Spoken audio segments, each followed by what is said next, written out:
Hey guys, welcome to Module 5, and this is going to be my short module lecture over Project 1.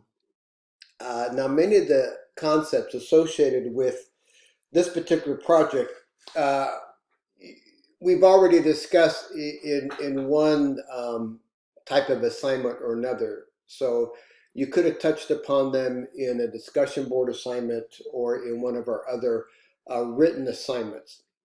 So most of this should not be totally new to you.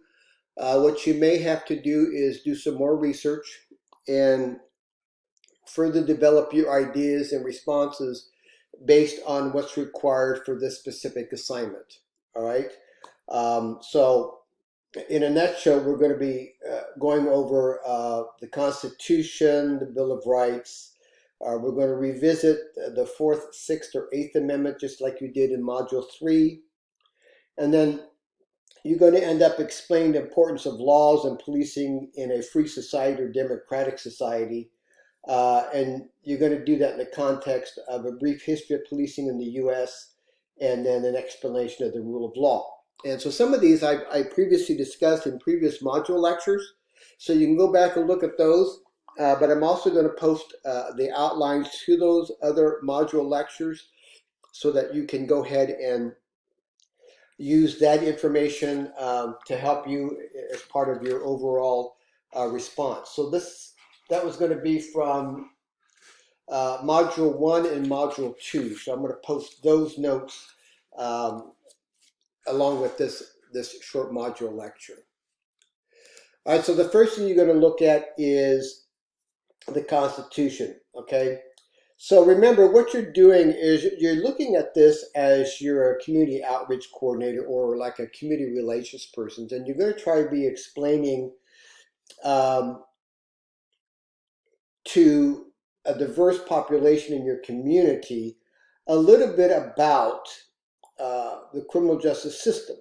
And obviously we need to start with areas like the Constitution, the Bill of Rights, and then explaining some of the basic rights that people enjoy in this country that are often associated with the Bill of Rights.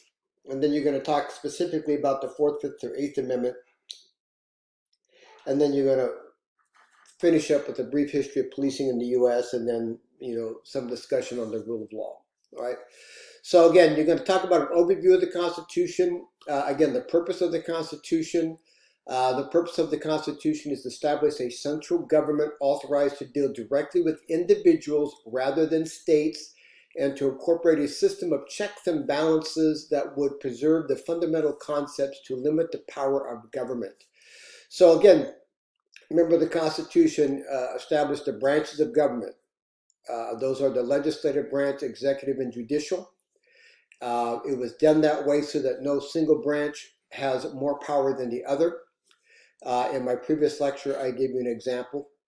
For example, while the president, who's part of the executive branch, may wish to nominate somebody to the Supreme Court or to the federal bench, he would have to go to the legislative branch, in this case the Senate, to confirm that appointment before this person can sit on the bench, which is part of the judicial branch, right?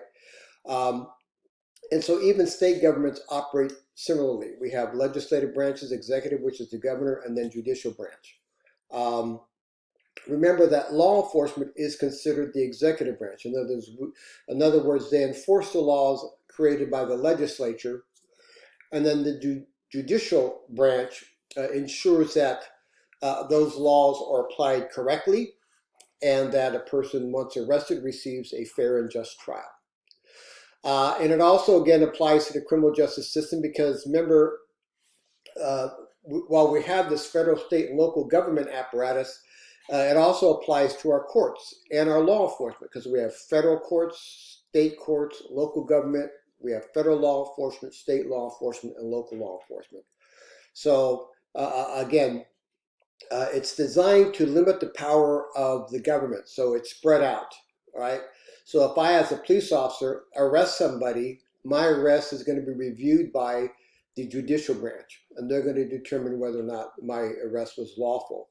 But I'm going to be arresting somebody based on a piece of legislation that was passed by state legislatures, okay? So again, the branches are limited in power because each of those has to balance out each other. All right, so no one branch of government is more influential than the other branch of government.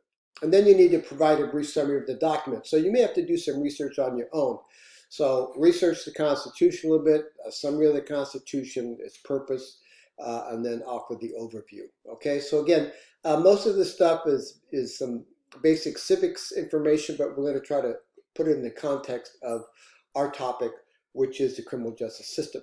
And so you can see again how that impacts our criminal justice system by having different courts, federal, state, and local, different law enforcement, federal, state, and local, and so forth. The other thing we hadn't talked about, and I'll mention right now here, is the 14th Amendment, because you need to discuss a summary of the 14th Amendment and how it shifted the Constitution. All right, now the 14th Amendment was passed in 1868. So the 14th Amendment came about as a result of the Civil War and the emancipation of slaves. And it was a means to ensure that people, prior slaves, were treated fairly and justly within the United States. So the states ratified the 14th Amendment, and that was part of the ending of the Civil War. So the 14th Amendment basically says that all persons born or naturalized in the United States and subject to the jurisdiction thereof are citizens of the United States and of the states where they reside. No state shall make or enforce any law which shall abridge the privileges or immunities of citizens in the United States, nor shall any state deprive any person of life, liberty, or property without due process of law, nor deny any person within its jurisdiction the equal protection of the law. So what does that mean? The impact that it had in terms of the Constitution, how it shifted. Well, you may find this somewhat hard to believe, but prior to this, most courts in the federal system interpreted the Bill of Rights and the Constitution to only apply to the federal government. They didn't extend it to apply to the states. Here with the 14th Amendment, in essence, the Bill of Rights and the Constitution now apply to states. In other words, a citizen in the state of California now benefited from the federal Bill of Rights and the federal Constitution. Keep in mind that most states probably had their own constitution and something similar to their own Bill of Rights. But the 14th Amendment, again, its focus was to do with the issue of slavery following the Civil War. And so the focus here is that all persons, either born or naturalized in the United States and subject to the jurisdiction thereof, are citizens of the United States and the states wherein they reside. All right, so basically it prevented states from taking actions against former slaves that was contrary to the Bill of Rights or the Constitution.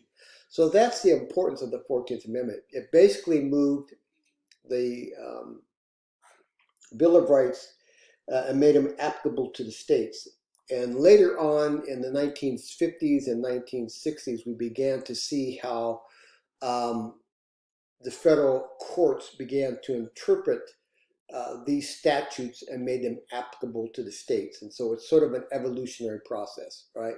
The other key thing here is that citizens, it says here you're citizens of the United States and the states wherein they reside, which means sort of what this means is you are subject to the laws, not only the state in which you live, but also the federal government, right?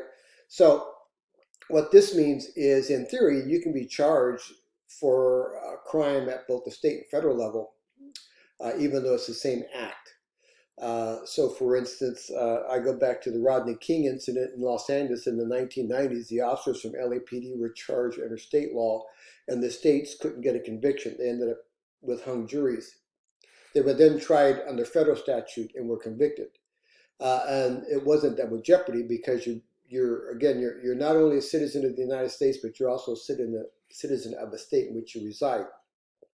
But you are subject to both federal and state laws. So each of those can try you for offenses that you commit that may be similar, okay? So that's the key of the 14th Amendment. it really made the Bill of Rights applicable to the states. So states had to be now realize that citizens were afforded the benefits associated with the Bill of Rights uh, that was passed by our founding fathers. It seems a bit odd, but that's how the courts interpreted it up until about this time. So the 14th Amendment added to address the slavery following the end of the Civil War, the key provisions concerning citizenship, due process, and equal protection. The 14th Amendment forbid the states to deny their citizens due process of the law or equal protection of the law. That is, it made certain provisions of the Bill of Rights applicable to the state. So again, that's the key thing that you need to remember. The Bill of Rights, we've talked about this in previous module lectures. Take a look at your book on pages 198 to 199. The Bill of Rights is intriguing because whereas the Constitution was sort of generally written, the amendments are very specific. In other words, your rights as a citizen of the United States is clearly outlined in the Bill of Rights. And again, it was enacted to protect citizens, the rights of citizens, from excessive governmental power, and typically governmental power can, in our context for our course, is that used by the criminal justice system. So again, you're going to be researching and explaining how the 4th, 5th, or 8th Amendment ensures specific rights given to citizens. And so this is basically, you're going back to your 3-2 assignment, your writing assignment. So this is basically that assignment. But what you need to do, though, is you need to really go back and polish your response, look at my notes, offer specific examples, real-world examples, and these real-world examples are best exemplified in cases that are outlined in your textbook that fit this specific critical element. So, for example, if I'm writing about the 4th Amendment, and I'm looking for a real-world example of when rights under this amendment might not be guaranteed, an example that's outlined in our textbook is plain view or open fields. All right, you don't have an expectation of privacy on an item found in plain view or what we call the open fields doctrine, and that's found on page 210 to 211. So many of you were on the right track with this response, but you really need to add some substance to your response and include a specific and relevant example. And then when actions of a criminal justice professional may be restricted, again, you're going back and looking at your list of 3 to 5 examples.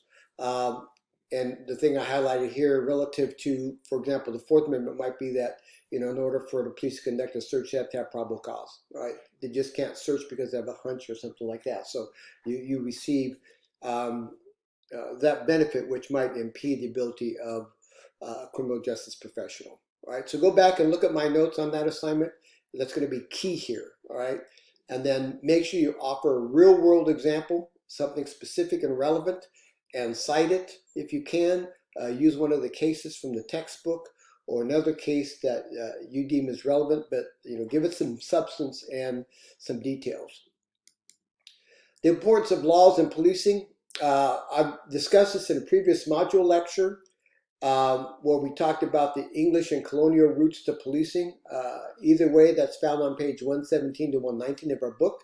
So Robert Peel had a considerable influence on English and American policing, and he's highlighted on page 119. And the importance of the eras of policing ties nicely into this critical element. So highlight the eras of policing, and you can find that on pages 119 to 122. Okay, so that's going to be important to research that. The rule of law, again, we talked about the rule of law before. It means the laws apply equally to everyone in a democracy, even the most powerful government officials and elected leaders. Why is it important in a free society? Everyone is held accountable to the same laws, and those laws protect our fundamental rights. This is the foundation of the rule of law. So we previously discussed this in previous module lectures, but I will also offer some ideas and handouts to you. You can also read it in our textbook as well. And then what to submit. Make sure you review the assignment guidelines and the grading rubric. You have options for this assignment, but also remember to earn points for the citations and attributions. You need to include at least one source. All right. If you have any questions, kindly let me know, but otherwise I look forward to reading your work. Bye, guys.